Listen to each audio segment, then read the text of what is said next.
Just see what it looks like and see you've really set up. Now, have you got my list of questions? Have what? Have you got the list of questions that I sent? No. Who'd you send that to? I sent them on your messenger, so I wasn't sure whether On your messenger. I can send it to you anywhere you like. You need to change it over to your face. Okay, where's that? I think usually you double click or camera button. So it's going to be your face now, so you can adjust it.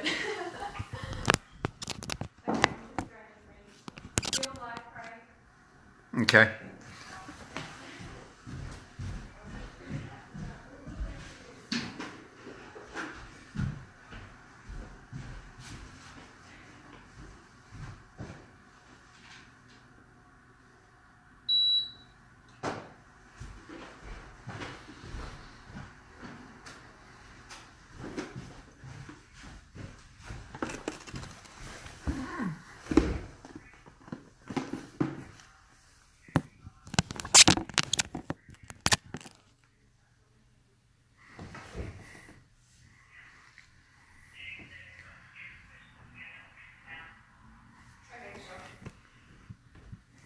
You can start introducing yourself. Right, I will do that. Give me 1 second. I'm just getting organised.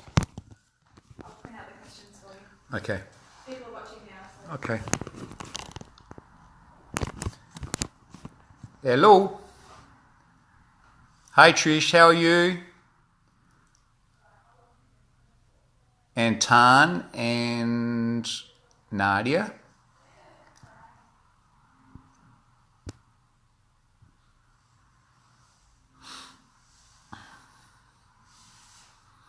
Okay, so tonight we're going to talk about the Motiva implants, which I think are going to be excellent. Hello, Nadia. And I think implants have certainly come a long way in the last, since 1961, 1962. So just quick question, can everyone hear me speaking? Hello, Fiona. I'm just checking that we can hear. Can we hear?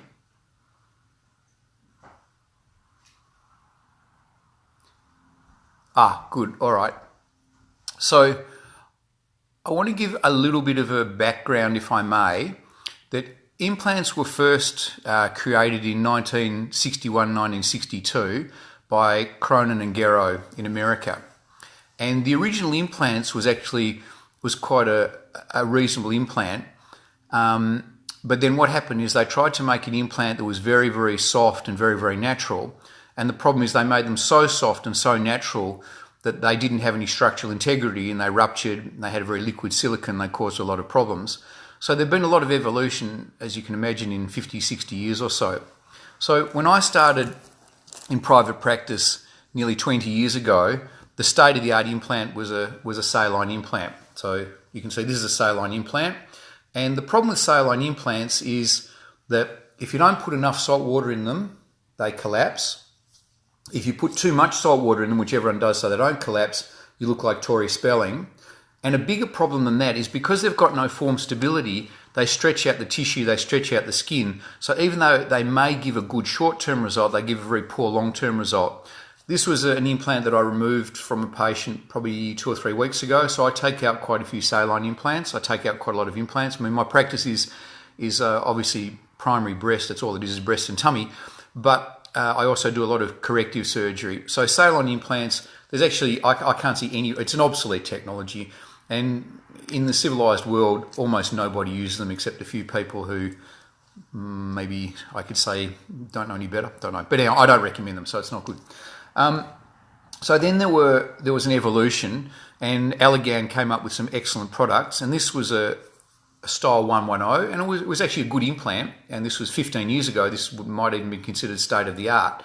But the problem with these implants is that because they were underfilled and because they had a coarse texturing, they would collapse, they caused rippling and creasing, and that rippling and creasing not only gave a poor aesthetic result, but the other problem is when they folded, they had a point, so I'm trying to show this, they have a point of weakness, which is a point of failure, and they ruptured.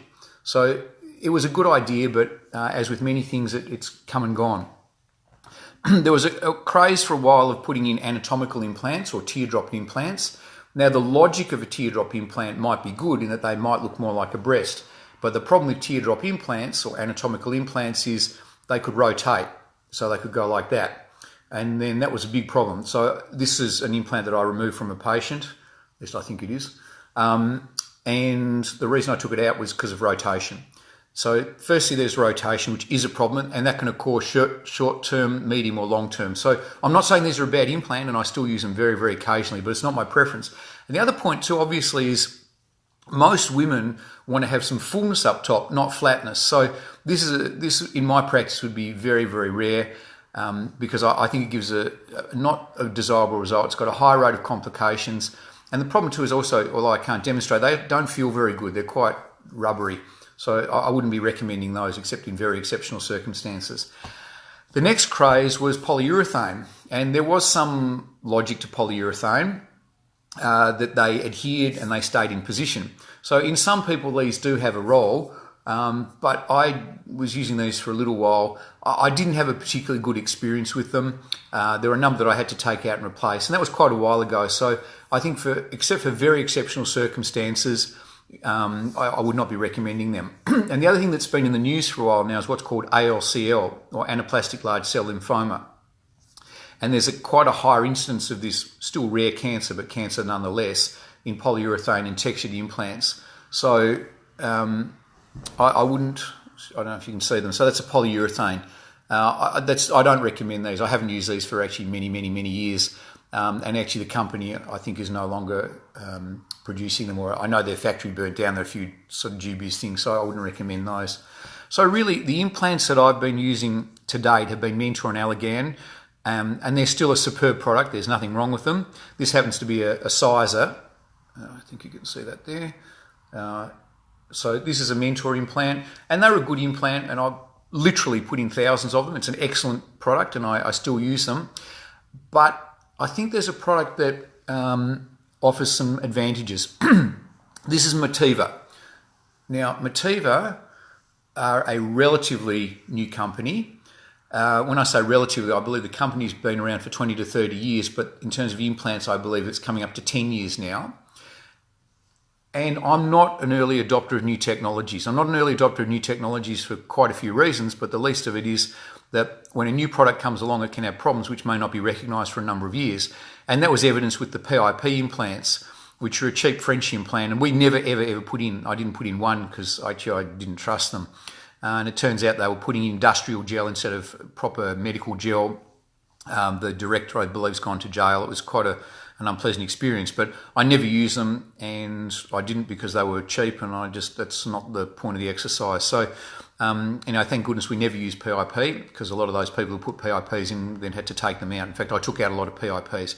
So Motiva, there have now been, according to the company, over 600,000 put in around the world. I have just started using them, so I've only put in 40, but it's only been a short period of time. And the advantages are, I believe, several. Firstly, they have a barrier inside, so the amount of gel leakage is minimised or prevented, so that's very important. Now, to their credit, Mentor and Allergan also have similar technology, so but I think Motiva does this very well.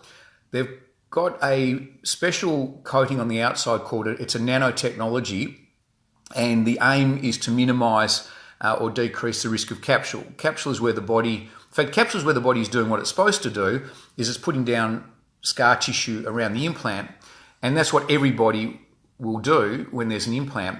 But a little bit is good, but what happens when the body overreacts and puts down too much scar tissue, then the implants become hard, round, painful, and we need to do surgery or take them out. So Motiva implants don't stop all capsule, but they claim an 80% reduction.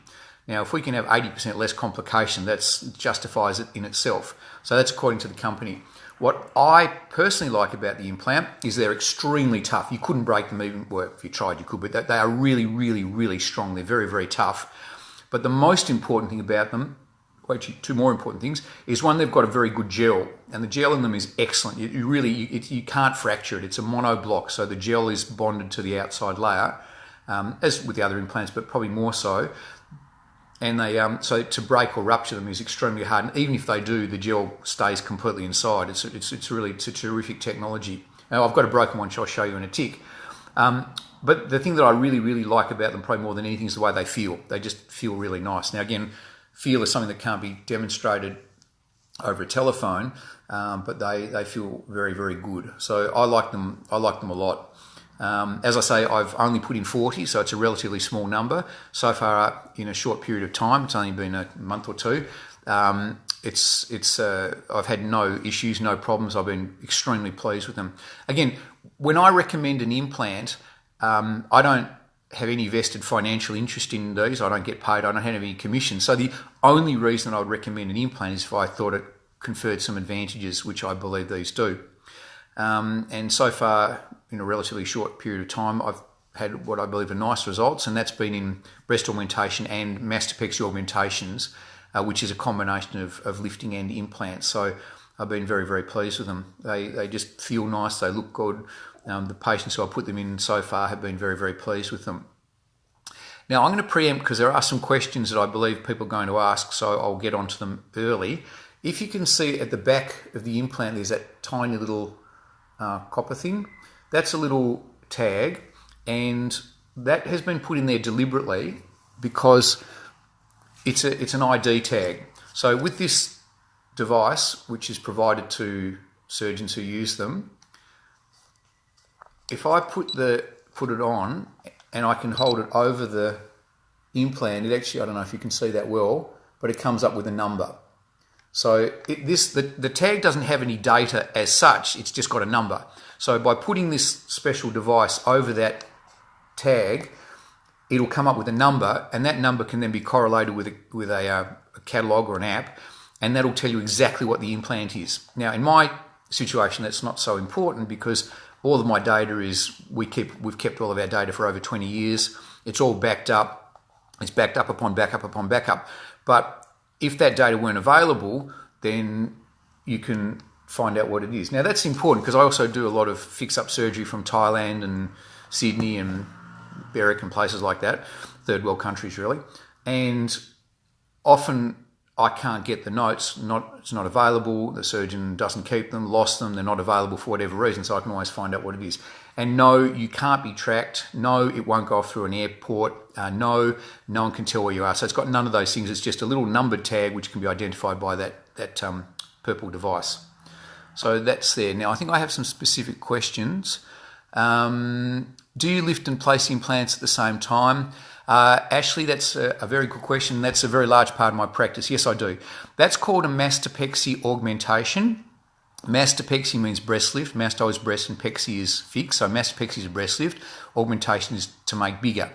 I will tell you it is a technically difficult procedure, and there are many people who don't do them because either they don't know how to do them, they don't want to do them, or they can't do them. So if you do get it done, whoever you go to, you want to go to a person who does a lot of them. It's not for the occasional player. It's got a high rate of complications. It's got to be done very carefully. And if you go to someone who's very, very experienced and very competent, you still have to accept that you might need further surgeries in the future. So I do a lot of them, but there's a lot you need to know before you even consider it. You want to be very motivated before you do so. Now, there I've got some more questions. What are the negatives and positives of performing a reduction, lift and augmentation in the same surgery? The big advantage is to get two surgeries done at the same time. And for some people, they like to do that. In fact, most people like to do that. But the difficulty of doing the two at the same time is that we're doing sort of two opposite things. So as I tell all of my patients, and it's a silly example, but if I said to you, could you stand on a basketball? Your first response will be, well, that's a really strange question, but you'd say maybe. But if I said, could you stand on a basketball on top of another basketball, that's not twice as hard, it's much harder. So when I'm doing an implant, I'm making the breast bigger, heavier and wider. When I'm doing a lift, I'm making the breast smaller, lighter and higher. So it's doing two things that are in opposite directions. But having said that, I have strategies to go around that. So I don't want to talk too much, but essentially when I do the markings and measurings beforehand, and that can take half an hour, what I do is I mark and measure as if I was going to do an implant by itself, mark and measure as if I was going to do the lift by itself, then in surgery when you're asleep, put the implants in, sit you up, check them, adjust them, get them perfect, close it up, and then I recheck all my markings, and sometimes I have to redo the whole lot. So it's actually a fairly slow, careful procedure, but to be done properly, that's the only way to do it. So although it has a reoperation rate, if you do the two separately, then the advantage is you're letting it settle. So for example, you're making the building, letting it settle and putting the penthouse on later, but you've got 100% reoperation rate. Whereas if you do the two together, there is a reoperation rate, but it's not nearly 100%.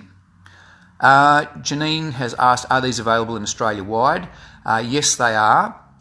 Now, my understanding is the company has assured us is they won't provide them to cosmetic surgeons, so they're only provided if what they say is correct to plastic surgeons, in other words, people who have been trained, who have an official qualification. So I hope they maintain those standards.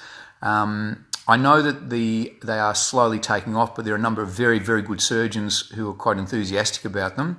And I recently went to Singapore and I caught up with a surgeon over there who I think has done several thousand, and he raves about them. And that's all he does. He doesn't do anything else. I can put in any implant you want. I have no vested interest. I can do Salon. I'll do whatever you want. But obviously I'll guide you, because what I want you to do is to get the best result. And if you want something that won't give you a good result, then I won't do it. So it's easy. Adelaide, Janine, if I was in Adelaide, I'd come to Melbourne. I actually did my training in Adelaide. I'd come to Melbourne, but I just love Melbourne. There are probably some good surgeons in Adelaide too. I don't know. Maybe someone from Melbourne's gone there. I've had surgery this year and it's life-changing. Craig is there for the whole journey. Just book and have a chat. Oh, that's not a question. Thanks, Tan, but you're biased, but I will take the compliment. Thank you. Do you do video consultation? Sarah, it's a good question. I really don't. I'm probably not the world's greatest person on video. I think I'm probably better in surgery. So I generally don't. If you want to give me a ring, I could have a talk to you. But really, I'm a 3D sort of person. I like to talk to a person face to face, because for a consultation, my first consultation is 45 minutes, and I do a lot of measurements, checking, calculating. There's a lot of things we need to go through. And just a small point too.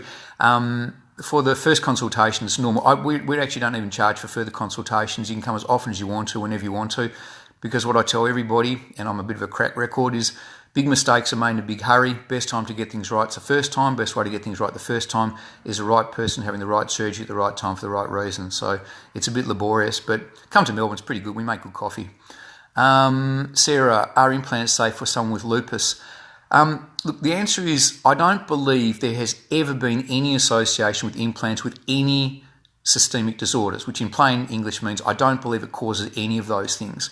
And when you think about it, implants are probably the most studied product on the planet, or one of them. They are all silicone, and every time you put on lipstick, you're getting a mouthful of silicone, or some silicone. Every time you have a blood test, silicone. So the answer is, to the best of my knowledge, it should have no effect on lupus, and I have looked after some patients with lupus and other considerations. So I can't answer that 100% emphatically, but I'm not aware of any contraindications. How long is the first consultation for a lift with you, and do you do them on certain days of the week? My first consultation is 45 minutes. In fact, all my consultations are 45 minutes, and I just wish there were about 100 hours in the day, because it's not enough time. But if we don't cover everything, we get you back. But also, that's 45 minutes with me, but also you also talk to the nurses. We have Vectra, we have photographs, we have simulators, we have sizes. There's a lot of things to go into doing it properly. What else do we got? What do you think about these companies that charge $6,000 for implants? Are they safe? It's sort of hard to know, really, because our base costs, like the actual costs that we have, are probably not far off that. But we use an absolute top quality hospital. We use the absolute best implants, which I actually believe currently are probably Motiva. I still like Mentor. I'm not going to criticise Mentor, but the implants are $2,000. And we use a proper anaesthetist. We have proper surgeons. Well, that's me and one of my 5 other surgeons. So I don't know, but I think it's sort of like negotiating to get the cheapest engagement ring or the cheapest. I think 2, 5, 10 years down the track, when those people have disappeared, as they tend to, and you've got a problem. I've had people who I looked after 15 years ago. They rang me on Friday. I saw them on Monday. They were fine. And I think going to Thailand or Sydney or places like that. I've got to be a little careful saying this, but I think we're not really keen to see those people anymore, because if the only thing that you're worried about is price, and I know we live in a real world, so I fully understand that, but if the only thing you want is price, then I know maybe we're not the surgeons to look after you. We do things properly. If I came to Melbourne, how long a stay would it be? I'm post-gastric bypass, so needing a bit done. Jenny, it really depends on what you want to do. I'm a huge fan of not rushing things. And the thing is, people ask when can I fly. There's actually no reason you couldn't fly the next day. I've looked after a lot of air hostesses, and they're all back at work within a week or two, and they're lifting bags and opening doors. So the flying itself is not an issue, but if there's a problem, I need to be able to look after you. And so I really like you to need to be around for a little while. If you can stay around for a week, because we do all the dressings. We actually provide laser, we provide absolutely everything. It's all included. So most people, because we do have people flying from interstate and overseas and so on, so usually for about a week, but you need to, if necessary, come back. Now that's not very likely. And with social media, you can send photographs and Facebook and things like that, something I personally still struggle with. But yeah, a week and then the ability to come back if necessary. In fact, Renee's asked me the same question. Can you fly after surgery? Again, the pressure differential on an aeroplane it's not zero, but it's minimal. It's enough to make the food taste terrible. But when people say, well, flying, could I rupture my implant? The answer's not even close. If the pressure was that much, your eardrums would have gone first. So flying is not an issue. It's just that, if you go away on some romantic holiday and you need to see me, it'd be a bit tricky. But worst case, you can always come back. Looking at a lift reduction and implant, is that even possible to have these three? Well, keep in mind too, all reductions are a lift as well. So it's not like they're separate topics.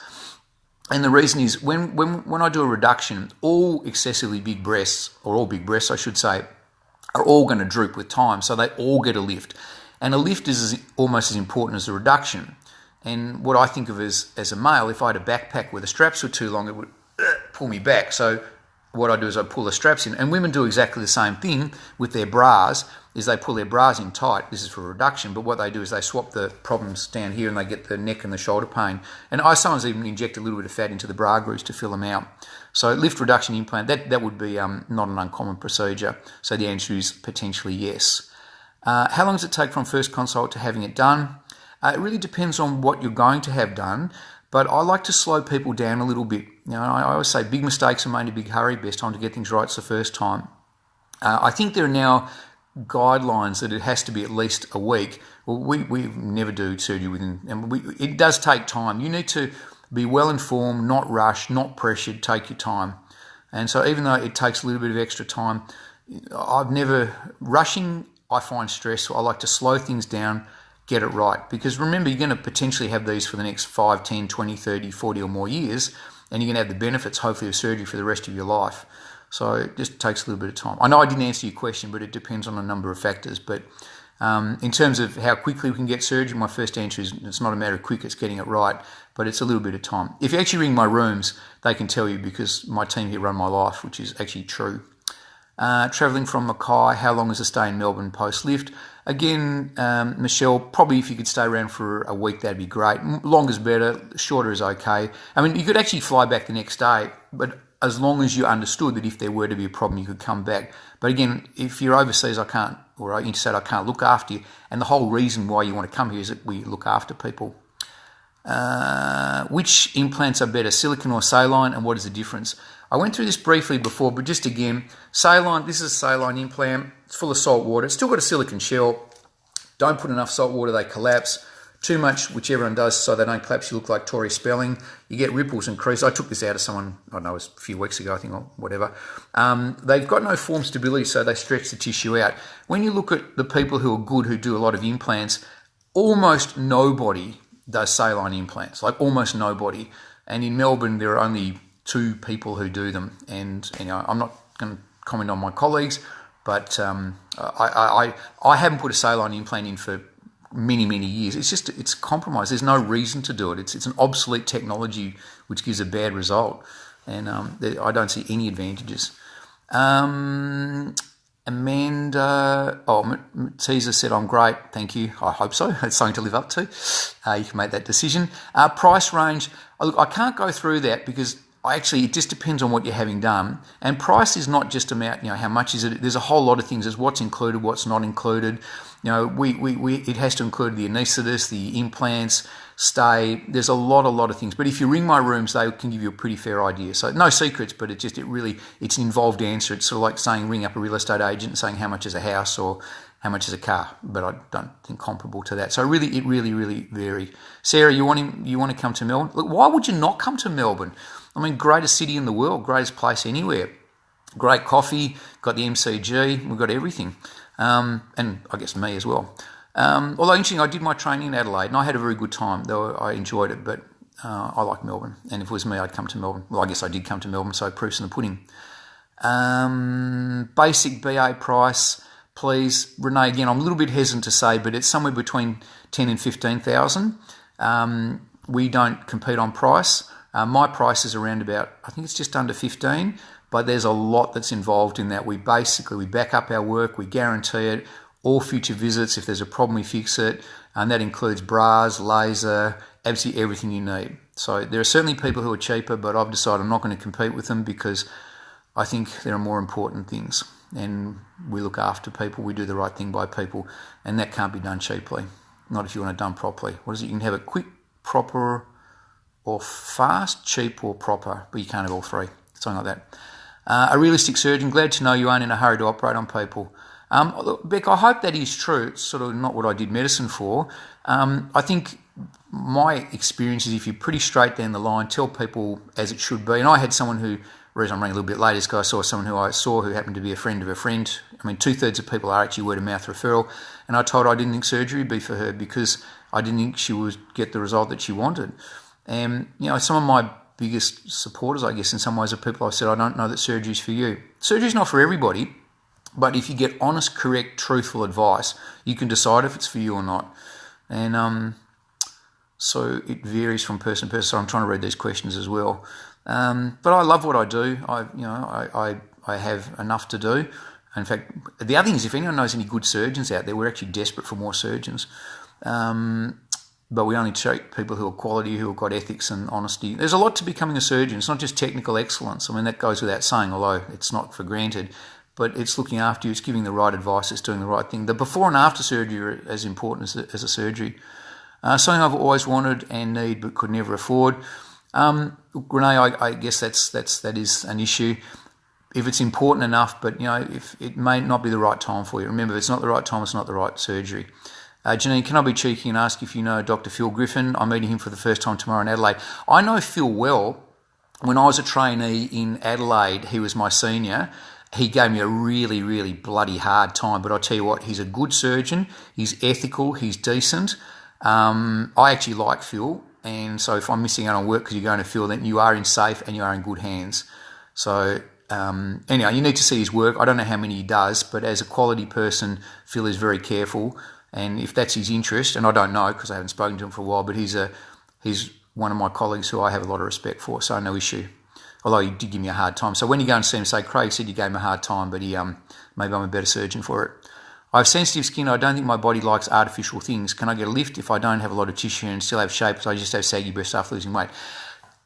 I will always try and avoid an implant if I can. So an implant is only if you need it. What a lift will do, it'll give you a result as if you're wearing a bra. No more, no less. So if you like the look of your breasts in a bra, it'll achieve that. So when I do a lift, think of an apple pie. We take a wedge out of the bottom of the apple pie, put the nipple in the middle of the apple pie, and then close the apple pie. It's a lot more than that. So that's the leisure or the lollipop technique, which is what I do. Now, it's the same apple pie, so you're not going to have fullness, not going to have firmness, you're not going to have size. That is only going to happen with an implant, but doing an implant and lift together. So it really depends on what you need. And keep in mind too, the result you'll get always depends on three factors: what you have to start with, what's added, and how the adding's done. So if you've got plenty of breast, a lift reduction or just a lift might be appropriate. If there's absolutely nothing there, it may not be appropriate. It really depends. What made me want to do plastic surgery? Well, I always wanted to do medicine because I just did. It was just, there was nothing more on the planet I wanted to do than medicine. Just having a medical family is probably to do with it, but I think it's just you either go, it just comes. And my father was an anaesthetist. We used to work together, but that's a separate story. It was pretty acrimonious, as in he thought he was the boss and I knew I was the boss, and we're both pretty strong people. And really, plastic surgery is just the best. And the thing with plastic surgery, you can make things better. And I love surgery. With surgery, general surgery, you can cut out cancers, and they're critical. And I used to do lots of those things too. But plastic surgery, you can take something, you can make it even better than before. Plastic surgery is, I know plastic surgeons aren't meant to say this, but it's cool. It's the best. It's great. I wouldn't do anything else. Do you do side flanks and neck lifts? No, I don't, Belinda. I went to America and I did a year of them with one of the best in the world. But when I came back, there was Brian Mendelsohn, who was still probably one of the best in the world. We've now got Mr. Doug McManamy, who is absolutely superb. There's some really good people. You can't specialise in everything. So even back then I thought, why should I do a few facelifts when he does hundreds? So I do just breast and tummy, nothing else, and it's a bit of a compliment. He actually sends breast to me, and he's looked after a number of my patients for faces, so he's very, very, very good. But no, I don't do that. I only do breast and tummies. That's enough. Awesome. Thank you for being honest with me. If I'm not happy with him, I'm keen to travel to you. Janine, I think you'd be in good hands either way. I think you should come and see me. But honestly, Phil is good. And there is something to be said for seeing a local surgeon if you have a problem. So there's no issue. Phil's a good guy. He's a good surgeon. He'll be careful. Just take it slowly. Do you do fat transfer to add a bit of shape? The answer is, it's a longish answer, but essentially not very often, as in almost never. And the reason is, adding fat certainly does have a role, but it's not without risks and complications. It's something that I'm a very conservative surgeon. 20 years ago when I heard about fat grafting, I thought, yes, I'm going to learn it and sort of be king of the mountain.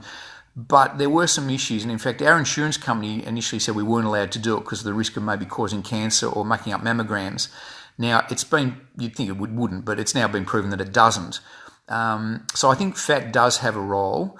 I am doing it very occasionally, as I've probably only done very few, probably less than, I've only done a few, so not many. I'm certainly not an expert on it. I think it does have a role in circumstances, but again, I'm still just waiting a little bit, so I'm being a little bit slow on that one. So it probably is a good thing, and I probably should be doing it a bit more, but I guess I've sort of got enough other work at this point, but I think it has a role. I haven't quite worked out what it is yet. Okay. Denise, you're with Sarah? Sarah as in, not quite sure what that means, but okay. Maybe explain. Sean, I've had 2 kids and looking at getting BA done at the end of the year, but I'm not sure whether I need a lift as well or not. Obviously, that's saying only a surgeon can tell me. There are some guidelines as to when you need a lift. Now, the first thing is you don't actually need anything. It's just that if your breasts are droopy and you put an implant behind a droopy breast, then the breast will droop over the front, giving an appearance like a Snoopy. Whereas if you try and lower the implant so it sits behind the nipple, which is where it should be, you can get what's called a double bubble. So you get the outline of the breast, you get the outline of the implant. It looks terrible. It's almost unfixable. So as a rough rule of thumb and guideline, if the nipple's below the level of the crease, if you can put 2 pencils or 2 fingers behind your breast, or when you put your hands on your head, if the crease still is quite strong, then you're not likely to get a good result. Now, what some people do is they put a huge implant in front of the muscle. Now, that looks good in the short term, but if you fill a plastic bag with a bowling ball, it might look good in the short term, but not in the long term. Because keep in mind, the reason a breast is drooping is because gravity is greater than the strength of the breast holding itself up. And when you think about it, gravity is always going to win. You put a huge implant in, and that's what a lot of these $6,000 places do, perhaps. And then they look great, and they go on Facebook, and they look at me, and then they come here, and we have to take them out, make them smaller, and do a lift. So, so I think that answered that question. Is there a government subsidy for people who have lost over 50 kilograms? Someone mentioned it, if not sure. Look, it's a bit of a long one, and the answer is I don't know, but probably no. There is Medicare and private insurance, but they're all changing and they're in flux. So it's on I don't know of a subsidy per se, although it probably wouldn't be a bad idea. So I don't know there's a subsidy, and it just depends on whether Medicare and or your insurance will cover it. And that needs to be, every single person is different. It's 20 years ago in America, they used to knock people back just routinely, and now in Australia that's coming, which is a pity. So, Jackie, I haven't really answered your question. If you ring my rooms and talk to one of my team here, they could probably give you a bit of a better idea. You sound very passionate about your job. I don't know how passionate I am. I've just had a whole day of first consults. I think I saw 11 people, so I'm a bit exhausted, but it's a good day, and I'm lucky to do what I do. I've lost 80 kilos from gastric sleeve, and I have 4 children in 4 years. I'd certainly consider coming to you for breast lifting. I'm from Wagga Wagga. Jaden, I think you've done the hard work. I mean, losing the 80 kilos, the hard stuff. I do the surgery, but there'd be certainly a number of challenges. I'm going to just come a bit closer because I can't read it. There'd be a number of challenges, but you need good information. But whoever you go to, you wouldn't want to go to someone who was an occasional player. That's a sort of quite a biggie. And 4 kids, good. Just wait till they're teenagers. You'll wonder why you ever did it, but that's a separate topic. Sarah Jones, me. Oh, that would make sense. Renee, what days do you consult? Well, I say it jokingly, but it's true. The team here tell me what to do, so I just do what I'm told. It sort of varies. I consult when I'm not operating, obviously, And so I have 3 kinds of days. One when I'm operating, they're my favourite days. But I have actually it's my wife saying what time I'm going to be home. Probably later be the answer for a change. So it varies, but it's variable days during the week, but it's during the week. I don't consult Saturday. I operate 1 in 4, but actually I do need my weekends. I get a bit tired as well. But if you ring up, that can be organised. From Sean, thank you for answering my question. I was a bit confused, however. Are you saying that if there is too much sag, that not much can be done at all, even with lift? No, not at all. No, that's the whole. Sorry, I didn't qualify that. I find it easier to draw on a piece of paper, but I can't do that now. So no, a lift will tighten the skin and elevate everything. So no, I didn't understand it. So a lift will by itself will give you an appearance similar to in a bra. So put a bra on if that's what you like, that's what it'll achieve. If you want fullness, firmness or size, you need to put an implant in. Now when I say need, you don't need to do anything, but the only way to achieve that is with an implant. So there's a lot of information before you need to do that. I used to take 4 consults to do it. Now I do 1 or 2, but there's a lot of information. So it's not just a simple yes/no answer. Purse string gluteoplasty. What's your thoughts on that procedure? Gluteo sounds like the bottom, which is not anywhere where I go. Purse string, I think I saw something like that at one of the seminars. I'd be a little bit cautious about that, if that's what we're talking about. So I don't do body lifts. I do a lot of tummies, but I think a body lift for a select person is an appropriate procedure. But there are some people in Melbourne who do body lifts on everybody. It's a lot of scarring. It's a lot of time. It's got a lot of complications. And if you're going to be on the table for 4, 6, 8 or more hours, the risks are very high. So I never operate for more than 4 hours on a single patient because I actually get a bit tired, and 4 hours is enough. And body lifts can take 6 or 8 hours. So, and gluteoplasty, I try not to give answers on things I don't know a fair bit about, so I can't really answer. But I wouldn't. It doesn't sound like something I'd be terribly excited by. So I'm sorry, Amanda, I'm not very helpful on that one. And Sarah Jones, if I do tummy tucks, arms and legs. Tummy tucks, absolutely, because tummies and breasts are complementary. A smaller tummy can emphasise a breast. A nice breast can de-emphasise a tummy. So yes, arms and legs I don't do, and basically because I used to hate doing them. It's a lot of surgery. Not that's a big deal. I do a lot of surgery. I did 12 hours yesterday, but arms and legs, I just didn't get great results. There's a lot of scarring. There's delayed healing. The people I did, I think, got good results, I hope. But arms and legs, it's not my passion, it's not my enthusiasm, it's not what I do, and I can't specialise in everything. So we have a group here at Cosmetic Surgery for Women of 6 surgeons. We have an absolute dedicated eyelid specialist. All he does is eyelids. We have body surgeons. We have specialists for everything. But so arms and legs is not me, unfortunately. RE implants. Where is the best place for the incision? Well, all I can do is talk on my experience, but I have used every approach except the belly button, which I think is a silly way, and I've never done it, and I don't know anyone sensible who does. I go exclusively in the little crease beneath the breast, so that's called the inframammary crease. Now, I used to go exclusively through the nipple, and that was a good approach, but it's very hard to go through the nipple beneath the muscle, although that's the way I used to do it. But it's not necessary. And the problem going through the nipple is you can get a bad scar around the nipple. You probably increase the risk of losing nipple sensitivity, probably increase the risk of losing ability to breastfeed, probably increase the risk of infection, probably increase the risk of capsule. And there's no need to do it. The incision, because I use a Keller funnel on everybody without exception. That's a special funnel, which I have got but I can't get now. So I use a Keller funnel. So my incision size is about 3 centimetres. Sometimes it's 2, 2.5, 3 centimetres. So it's a small incision. It's in the crease. It fades nicely. It's not a problem. And as I love to tell patients, when you're 90 and your breasts are down to your belly button, you won't see that scar anyway. So it's my attempted humour. It's getting late. I don't go through the armpit because it's really hard to get it right. It's easy to get it wrong. If you get a bad scar under the arm, which is not likely but possible, every time you lift your arms up, people go, oh, what's that? It probably has an increased risk of capsule, probably has an increased risk of infection, and I see a fair number of people who were through the armpit who need to get revised. So even the person who I do know who does quite a bit through the armpit, I've had to fix up quite a number of his. So I'm not saying it's a bad procedure, I did a few and I never really liked it, I got all stressed by it. So I used to offer things, I don't offer things if they're not good anymore because I don't see the point really. Sean, no worries. From Nettie, I've had an apronectomy and lost my belly button. Well, you shouldn't have. Now I'm thinking about getting it reviewed in a breast lift as well. I actually do very, very occasionally make belly buttons because in the past general surgeons used to do abdominoplasties or tummy tucks, and when I learned how to do them, they all fell to bits. That was a general surgeon. I thought that was normal until I saw plastic surgeons do them, and that is not the way.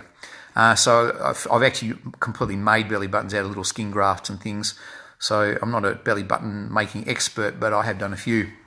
And so far they've done okay. But a belly without a belly button looks really strange. So we always try and do a nice belly button. Women actually often ask me, will it be an innie or an outie? Well, never in the history of mankind has anyone wanted an outie, so they're always innies. And I try and do a little smiley face so they look nice. I think a nice belly button can look good.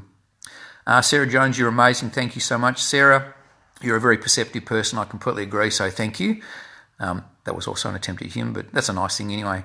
Philomena, thank you. Any other questions? I'm sort of warming up now. I was a bit tired, but it's all looking good. From Beck, yep, no worries. And Nettie, all right, look, I hope that was helpful for you. There's a lot of information. I mean, with all these things, I can talk about them for hours. In fact, I do talk about them for hours.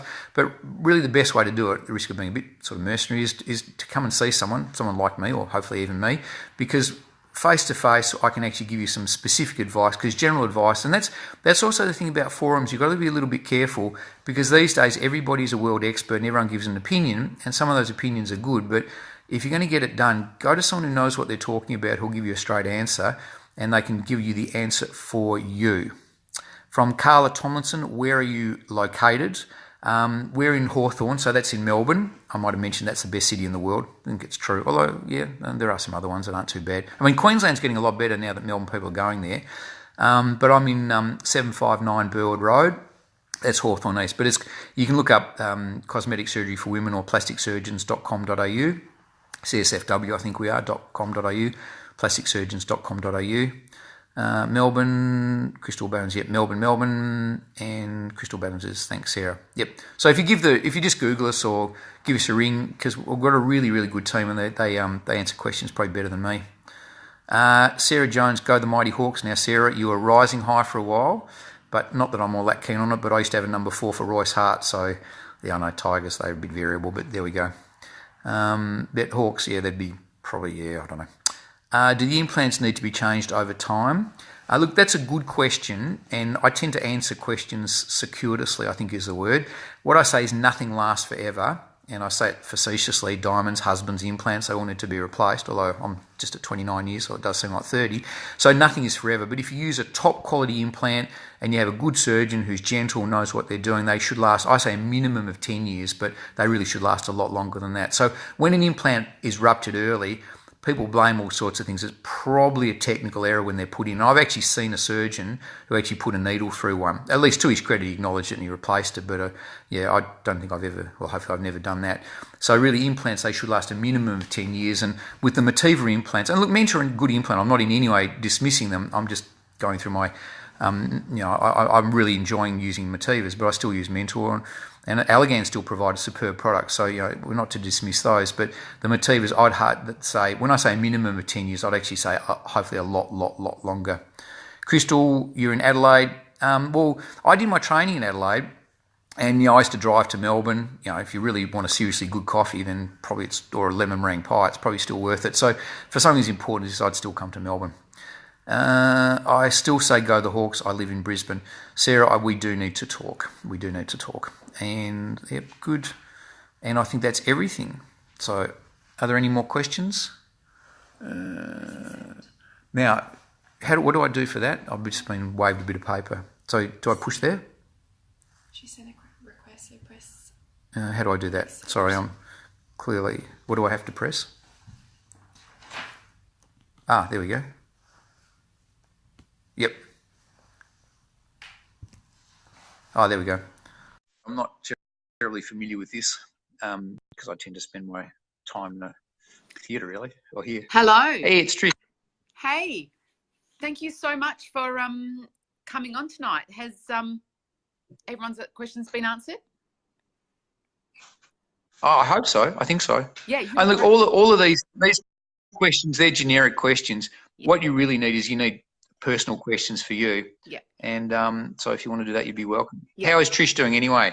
Yeah, I'm doing really great. Look, I just want to say to you on behalf of everyone in the group, a real big thank you, because I know that you're really, really busy doing operating, and thank you so much for taking the time out to talk to us. It's been really helpful. Yeah. Okay.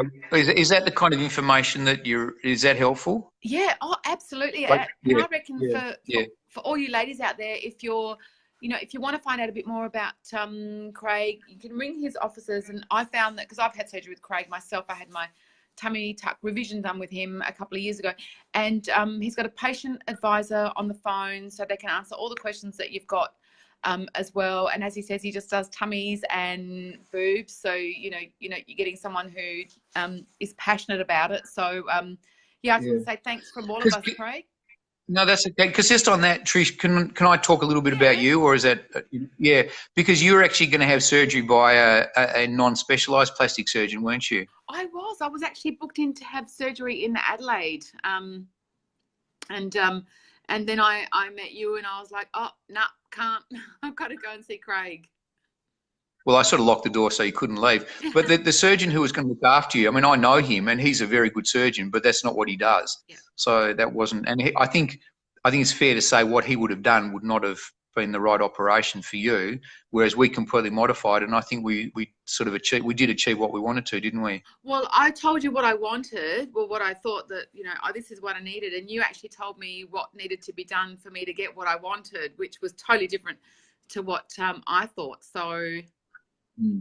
And look, it's not that there's right or wrong. There are 1,000 different ways of doing things, but I guess we, in the end, we just took it carefully, worked out what you wanted, and addressed it slightly differently. So, and I think when you go to a surgeon who does literally 500 cases a year, or he's been doing it for 20 years, it's not that he never sees new things, but with experience, you can say, well, actually, you could do that, but have you considered so and so? And we. It's sort of, I think that's the way. I think really we live in a world where it's not for the occasional player. And, if you go to a surgeon who does these occasionally, you could still get a good result, but it's just you can go to people who that's all they do. That's all. I mean, every operating day of my life. I mean, I'm operating this Saturday, and we're doing We're doing 2 breast reductions, 3 abdominoplasties. A pretty long day. So I have days of reductions, days of augmentations, days of lifts, whatever it happens to be. I like to do days of things. No, Tokum, what's wrong with Adelaide? Nothing. Actually, no, Adelaide's quite. I think Adelaide's I think Adelaide's a nice place to visit. So there's nothing wrong with Adelaide. I mean, I think if you've seen everywhere else in Australia, it's probably not. No, I'm joking. I spent 3 years in Adelaide. In fact, our second son was born in Adelaide. That's Ollie, the wild child. I actually like Adelaide, so I was being a little bit tongue in cheek. I mean, Adelaide's beautiful. There are a lot of good things about Adelaide. I just like Melbourne because I live in Melbourne. But there's nothing wrong with Adelaide. And I mean, I guess we've got enough Melbourne people there to send some civilization anyway. No, I'm talking. There's nothing wrong with Adelaide. Any place in Australia is better than anywhere else in the world, so we're very, very lucky. Yeah. Crystal definitely came to me. I'm good. Well, I'll make you a coffee. Actually, I'm not allowed to make coffees, but if you're lucky, I might make you one anyway. And Craig, do you mind? Last time you were on, you actually you stayed on for a few days afterwards to answer some questions. Do you mind doing that again this time? Now, totally. You mean right now? Oh, no, or later? I mean, like over the next couple of days. Like if you kind of stick your head in the group and see if there's any questions, and feel free to ask them, because I think. Oh yeah.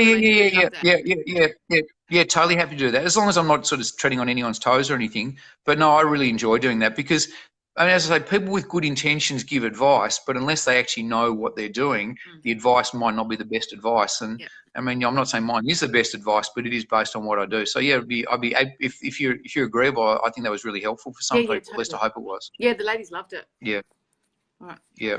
I'm gonna probably. Oh, Tokum, I didn't realise. Sorry, darling, I didn't realise. Cool. All right. No, there's nothing wrong with Adelaide. I mean, as I say, if you had nowhere else to visit on the world, I think Adelaide's probably be up there. It'll be fine. And the other thing is you can get reasonable coffee in Hindley Street. So yeah, I don't know. Is that enough? I don't know. All right. Now, I'm operating tomorrow, so I better get home to my good wife, or dinner will be called. Actually, if I had a hot dinner, I wouldn't know what to do with it. So, listen, hopefully that was helpful. Beck says you're interested. Beck, if you want any information, just give us a call or whatever you want to do. And I think we've covered everything, so I better get home.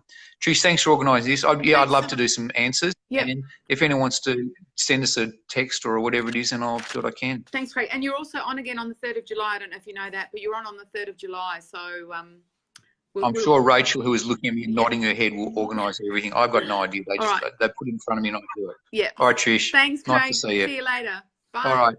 See ya. Bye.